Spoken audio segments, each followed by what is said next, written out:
हरे कृष्णा, राधे राधे। जय हो गणेश भगवान की, जय हो चौथ माता की। आज इस वीडियो में सुनेंगे चौथ माता की संपूर्ण व्रत कथा। इस कथा को आप ध्यानपूर्वक सुने और अंत तक अवश्य सुनिए। एक साहूकार के बेटा बहू थे। बेटा व साहूकार दोनों ही कुछ भी नहीं कमाते थे। बड़े बूढ़ों का धन था, उसी से काम चलाते थे। जब भी बहू बाहर जाकर कचरा डालने जाती तो पड़ोस उससे पूछती, बहू आज खाने में क्या खाकर आई हो? तब वह कहती, वही ठंडी बासी रोटी खाकर आई हूँ। एक दिन यह बात साहूकार के बेटे ने सुन ली। उसने अपनी माँ को सारी बात बताई और पूछा कि माँ, तुम बहू को रोज गरम गरम खाना परोसती हैं, तब भी वह पड़ोसन से कहती हैं कि वही ठंडी बासी रोटी खाकर आई हूँ। तब उसकी माता बोली, बेटा मैं तो 4 थालियाँ बराबर गरम गरम खाने की परोसती हूँ। यदि तुझे मुझ पर विश्वास नहीं तो अपनी आंखों से देख लेना। तब दूसरे दिन बेटे ने तबीयत खराब होने का बहाना बनाया और चादर ओढ़कर लेट गया। उसने देखा बहू ने गरम खीर खांड के भोजन किए। बहू नीचे उतरी तो बेटे ने उसका पीछा किया। पड़ोसन के पूछने पर बहू ने पड़ोसन से यही बात दोहराई। तब उसका पति उठा और उससे कहने लगा कि अभी अभी तो तू गरम गरम खाना खाकर आई है और तू पड़ोसन से झूठ क्यों बोल रही है कि मैं ठंडी बासी रोटी खाकर आई हूँ।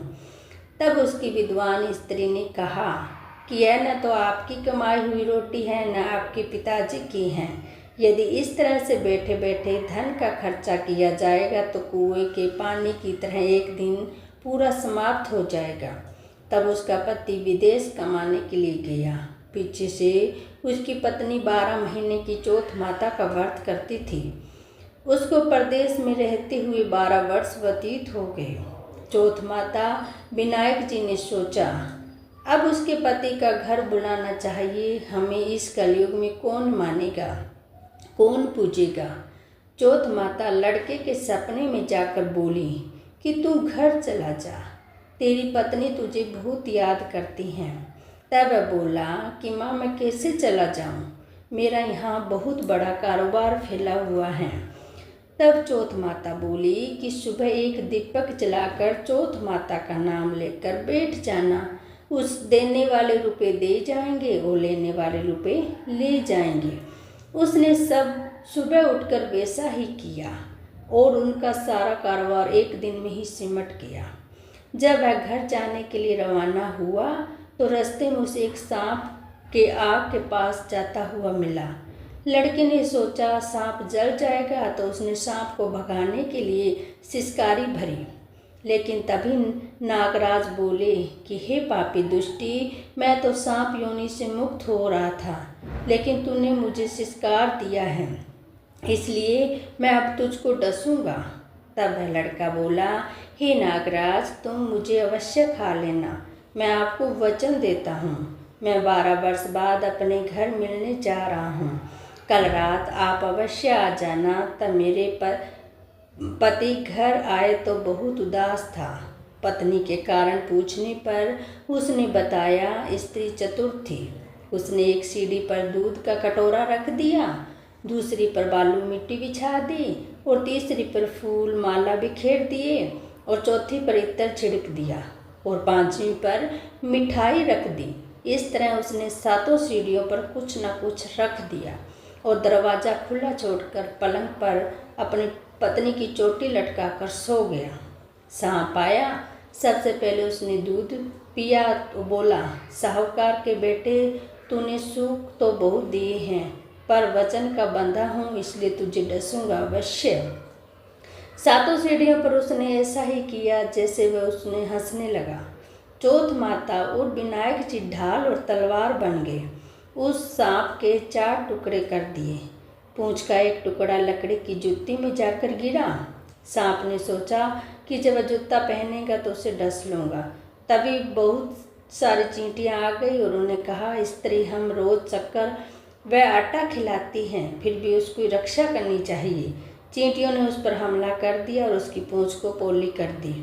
जैसे ही सुबह हुई खून ही खून हो रहा था।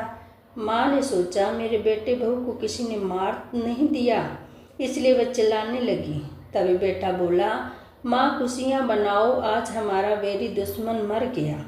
और पूछने लगा कि मेरे पीछे से मेरी दीर्घायु के लिए कोई उपाय किया था क्या? तब माँ बोली, मैंने तो कुछ भी नहीं किया।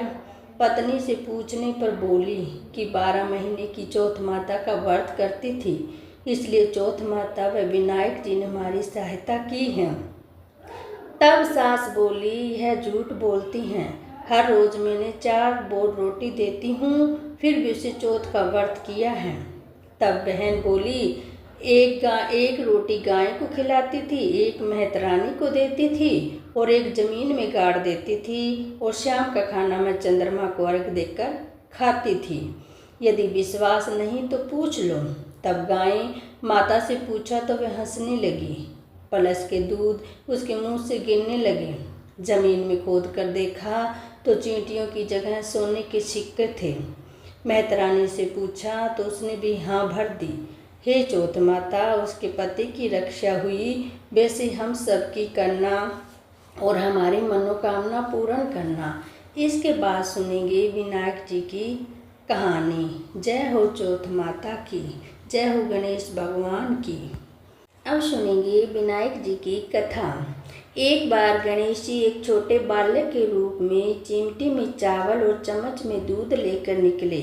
वे हर किसी से कह रहे थे कि कोई मेरी खीर बना दो, कोई मेरी खीर बना दो। एक बुढ़िया बैठी थी, उसने कहा, ला मैं बना दूं। वह छोटा सा बर्तन चढ़ने लग गई। तब गणेश जी ने कहा, दादी माँ, छोटी सी भगोनी पर मत चढ़ाओ, तुम्हारे घर में जो सबसे बड़ा बर्तन है उसे चढ़ा दो। बुढ़िया ने वही चढ़ा दिया।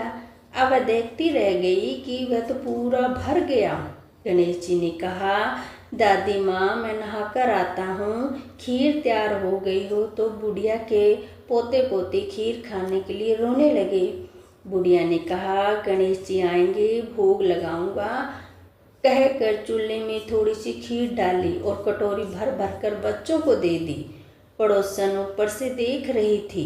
बुढ़िया ने सोचा, यह चुगली खा देगी तो कटोरा भरकर उसे भी पकड़ा दी। बेटे की बहू ने चुपके से एक कटोरा खीर खाई और कटोरा चक्की के नीचे छुपा दिया। अब भी वह गणेश जी नहीं आए। बुढ़िया को बहुत भूख लग रही थी। एक कटोरा खीर भर कर किवाड़ के पीछे बैठकर एक बार फिर कहा, जय गणेश जी, आपके भोग लगाना है। तो खाना शुरू कर दिया है। तब गणेश जी आ गए। बुढ़िया ने कहा, आजा रे गणेशिया, खीर खा ले, मैं तो तेरी राह देख रही थी। गणेश जी ने कहा, दादी माँ, मैंने तो खा ली। बुढ़िया ने कहा, कब खाई? गणेश जी ने कहा, जब तेरे पोता पोती ने खाई तब भी खाई, तब तेरी पड़ोसन ने खाई तब भी खाई, और तेरी बहू ने खाई तब भी खाई, और जब तूने खाई तो पेट पूरा भर गया। बुढ़िया ने कहा, बेटा, और सारी बात तो सच है, पर बहू बिचारी का तो नाम मत ले, वो तो सुबह से काम में लगी रही है। उसने खीर कब खाई? गणेश जी ने कहा, चाकी के नीचे देख ले, झूठा कटोरा पड़ा है, तूने तो तेरे भोग लगाया है, वो तो पैसे ही खा गई। बुढ़िया ने कहा, बेटा, घर की बात है, घर में ही रहने दो, बता बची हुई खीर का क्या करूं? गणेश जी ने कहा, नगरी जिमा दे। लोगों को न्योता दिया तो सब हंसने लगे। बोले, कल तो खाने का पता नहीं था, आज नगरी जिमाने चली। फिर भी लोग आए, ठाठ से जिमे, सारी नगरी जिमी। भूख तब भी चरू पूरा भरा था। राजा को पता लगा तो बुढ़िया को बुलाया और कहा, क्यों बुढ़िया, ऐसा चरू तेरे घर अच्छा, हमारे घर हैं। बुढ़िया ने कहा, राजा जी आप ले लो। राजा जी ने खीर का चरू महल में मंगा लिया। लाते ही खीर में कीड़े मकोड़े, बिच्छू, कसेले हो गए, दुर्गंध आने लगी। राजा ने कहा, बुढ़िया, चरू वापस ले जा, जा तुझे हमने दिया। बुढ़िया ने कहा, राजा जी आप देते तो पहले भी कभी देते, यह तो चरा मुझे मेरे गणपति जी ने दिया है। बुढ़िया ने चरा वापस ले लिया। लेते ही सुगंधित खीर हो गई। घर आकर बुढ़िया जी ने गणेश जी से पूछा, बची हुई खीर का क्या करूं? गणेश जी ने कहा, झोपड़ी के कोने में गड़ा कर गाड़ दे। उसी जगह सुबह उठकर वापस खोदेगी तो धन के चरे मिलेंगे। ऐसा कहकर गणेश जी तो अंतर्ध्यान हो गए। जाते समय झोपड़ी के लात मारते गए। झोपड़ी के स्थान पर महल हो गया। सुबह बहू ने फावड़ा लेकर पूरे घर को खोद दिया, कुछ भी नहीं मिला। बहू ने कहा, सासू जी थारो गणेश जी तो झूठो है। सास ने कहा, बहू मारो गणेश झूठो कोनी, ला मैं देखूं। वह सुई लेकर खोदने लगी तो टन टन करते 2 धन के चरे निकल आए। बहू ने कहा, सासू जी गणेश जी तो साचो हैं। सास ने कहा, गणेश जी तो भावनाओं के भूखो है। हे गणेश जी, जैसा तुमने बुढ़िया माई को दिया वैसा सबको देना। कहानी कहने वालों को, हुंकारा भरने वालों को और कहानी सुनाने वालों को देना। जय हो गणेश भगवान की, जय हो चौथ माता की। आज इस वीडियो में सुनेंगे करवा चौथ की संपूर्ण व्रत कथा और अंत में सुनेंगे गणेश जी भगवान की कथा। बहुत समय पहले की बात है। एक साहूकार के 7 बेटे और उनकी एक बहन करवा थी। सभी 7 भाई अपनी बहन से बहुत प्यार करते थे, यहाँ तक कि वे पहले उसे खाना खिलाते और बाद में स्वयं खाना खाते। एक बार उनकी बहन ससुराल में मायके आई हुई थी। शाम को भाई जब अपना व्यवसाय बंद करके घर आए तो देखा कि उनकी बहन बहुत व्याकुल थी। सभी भाई खाना खाने बैठे और अपनी बहन से भी खाने का आग्रह करने लगे, लेकिन बहन ने बताया कि उनका आज करवा चौथ का निर्जल व्रत है। वह खाना चंद्रमा को देखकर उसे अर्घ देकर ही खा सकते हैं। चूँकि चंद्रमा अभी तक नहीं निकला है, इसलिए वे भूख प्यास से व्याकुल हो उठी। सबसे छोटे भाई को अपनी बहन की हालत देखी नहीं जाती और वह दूर पीपल के पेड़ पर एक दीपक जलाकर चन्ने की ओट में रख देता है और दूर से देखने पर वह ऐसा प्रतीत होता है जैसे चतुर्थी का चांद उदित हो रहा हो। इसके बाद भाई अपनी बहन को बताता है कि आज चांद निकल आया है, तुम उसे अर्घ देने के बाद भोजन कर सकती हो।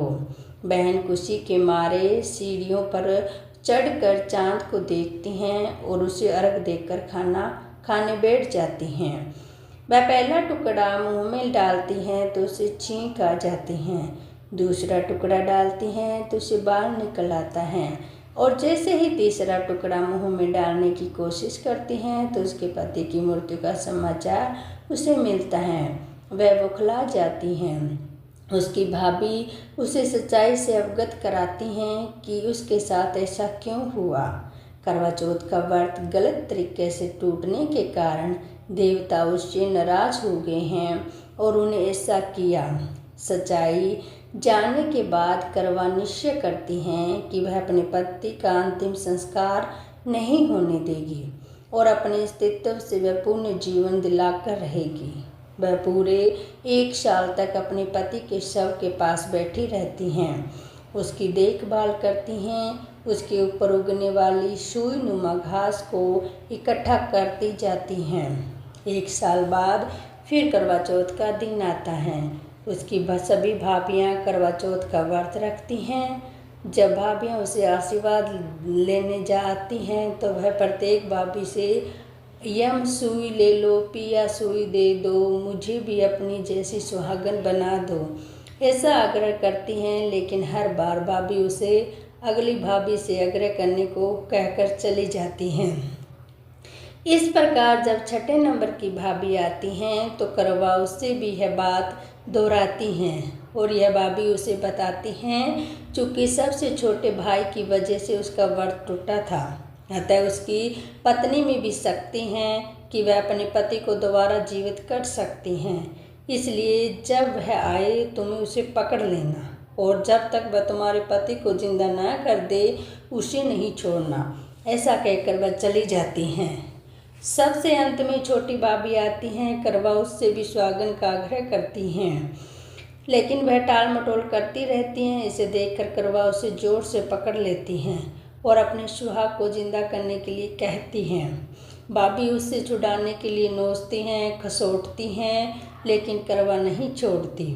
अंत में उसकी तपस्या को देखकर भाभी पसीज जाती हैं और अपनी छोटी उंगली को चीरकर उसमें अमृत उसके पति के मुख में डाल देती हैं। करवा का पति तुरंत श्री गणेशाय करता हुआ उठ बैठता है। इस प्रकार प्रभु कृपा से उनकी छोटी भाभी के माध्यम से करवा को अपना सुहाग वापिस मिल जाता है। हे गणेश जी भगवान, माँ गौरी, जिस प्रकार करवा को चीर सुहागन का वरदान आपसे मिला है, वैसे ही सब सुहागनों को मिले। कथा पढ़ने सुनने मात्र को सबका कल्याण हो। जय हो गणेश भगवान, जय हो चौथ माता की। अब सुनते हैं गणेश भगवान जी की कथा। गणेश जी की कथा के अनुसार एक बार देवता कई विपदाओं से घिरे हुए थे। तब वह मदद मांगने भगवान शिव के पास आए। उस समय शिव के साथ कार्तिकेय तथा गणेश जी बैठे थे। देवताओं की बात सुनकर शिव जी ने कार्तिकेय व गणेश जी से पूछा कि तुम में से कौन देवता कष्टों का निवारण कर सकता है। तब कार्तिकेय व गणेश जी दोनों ही स्वयं को एक कार्य के लिए समक्ष बताया। इस पर भगवान शिव ने दोनों की परीक्षा लेते हुए कहा कि तुम दोनों में से जो सबसे पहले पृथ्वी की परिक्रमा करके आएगा, वही देवताओं की मदद करने जाएगा। भगवान शिव के मुख से यह वचन सुनते ही कार्तिकेय और अपने वाहन मोर पर बैठकर पृथ्वी की परिक्रमा के लिए निकल गए। परंतु गणेश जी सोच में पड़ गए कि वह चूहे के ऊपर चढ़कर सारी पृथ्वी की परिक्रमा करेंगे तो इस कार्य में उन्हें बहुत समय लग जाएगा। तभी उन्होंने एक उपाय सूझा। गणेश जी अपने स्थान से उठे और अपने माता पिता की 7 बार परिक्रमा करके वापस बैठ गए। परिक्रमा करने के लौटने पर कार्तिकेय स्वयं को विजेता बताने लगे। तब शिव जी ने श्री गणेश जी से पृथ्वी की परिक्रमा न करने का कारण पूछा। तब गणेश जी ने कहा, माता पिता के चरणों में ही समस्त लोक हैं। यह सुनकर भगवान शिव ने गणेश जी को देवताओं के संकट दूर करने की आज्ञा दी। इस प्रकार भगवान शिव गणेश जी को आशीर्वाद दिया कि चतुर्थी के दिन जो तुम्हारा पूजन करेगा, रात्रि में चंद्रमा को अर्घ देगा, उसके तीनों ताप यानी दैहिक ताप, वैदिक ताप और भौतिक ताप दूर होंगे। इस व्रत को करने से व्रतधारी के सभी तरह के कष्ट दूर होंगे और उसे जीवन के भौतिक सुखों की प्राप्ति होगी। चारों तरफ से मनुष्य की सुख समृद्धि बढ़ेगी। पुत्र पौत्रादिक धन ऐश्वर्य की कभी कमी नहीं रहेगी।